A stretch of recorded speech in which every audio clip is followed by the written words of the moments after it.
Hello and welcome to another lecture in Journalism and the Law. I'm Professor Harper and welcome.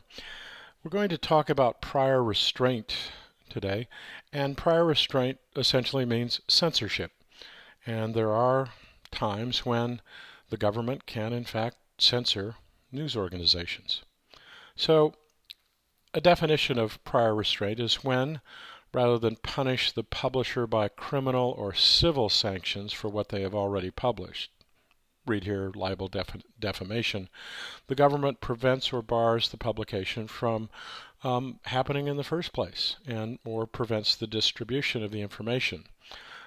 It's essentially censorship, which is to stop a message before it is communicated. So there are some forms of restraint, injunctions in order to prevent entirely, a temporary restraining order, which essentially means it's temporary, and then a cease and desist letter sent to individuals that threaten legal action. So if you keep on doing this, then you are going to face the consequences and will take you to court. So an important case happened a long time ago, 1931, in Neer v. Minnesota. And it was really the first case in which the Supreme Court essentially invalidated a state law because it violated the First Amendment, which is, as we know, protects religion, speech, freedom of the press, right to demonstrate and to seek grievances. But what the 14th Amendment does, and if you will recall that the 14th Amendment was to extend protection for former slaves as citizens of the United States, because many states were preventing slaves from getting citizenship after the Emancipation Proclamation.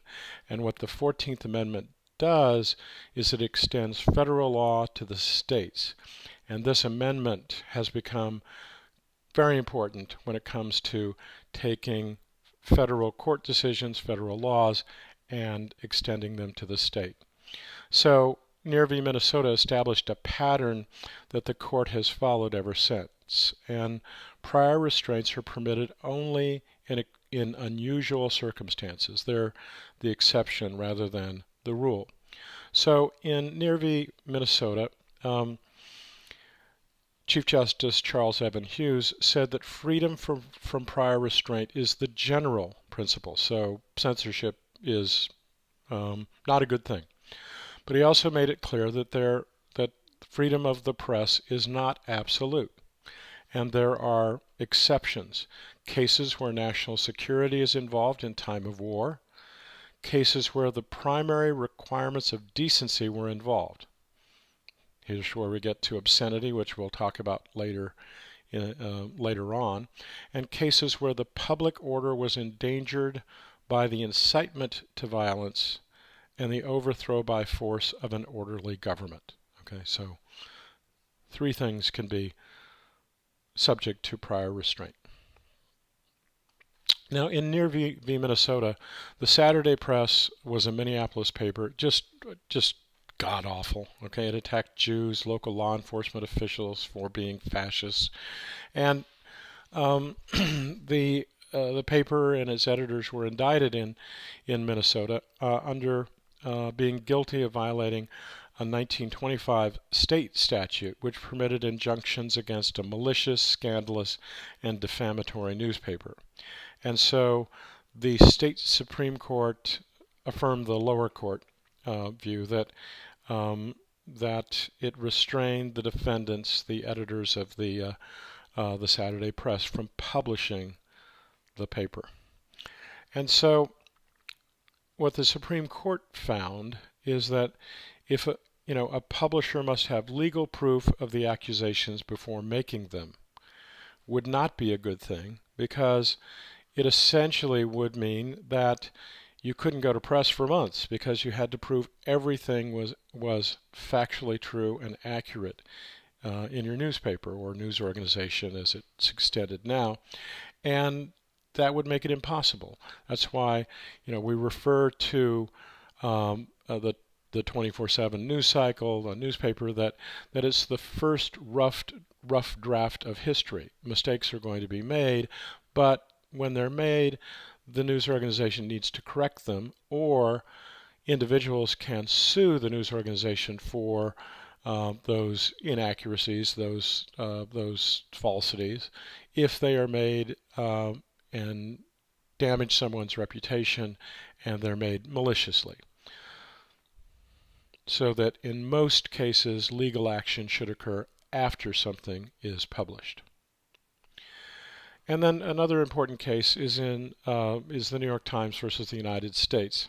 And this is what we call the Pentagon Papers case. And the court ruled 6-3 in favor of the New York Times and the Washington Post. And what this was is that the Nixon administration essentially argued that the Pentagon Papers were secret documents and that they were a threat to national security. But a majority essentially said that the question to be decided here was, did the Nixon administration's efforts to prevent the publication of what it termed classified information violate the First Amendment? And the court essentially said that the government did not overcome the, quote, heavy presumption against prior restraint in this case. So that Justices Black and Douglas argued that the word security was vague, and it should not be used to abrogate the fundamental law embodied in the First Amendment.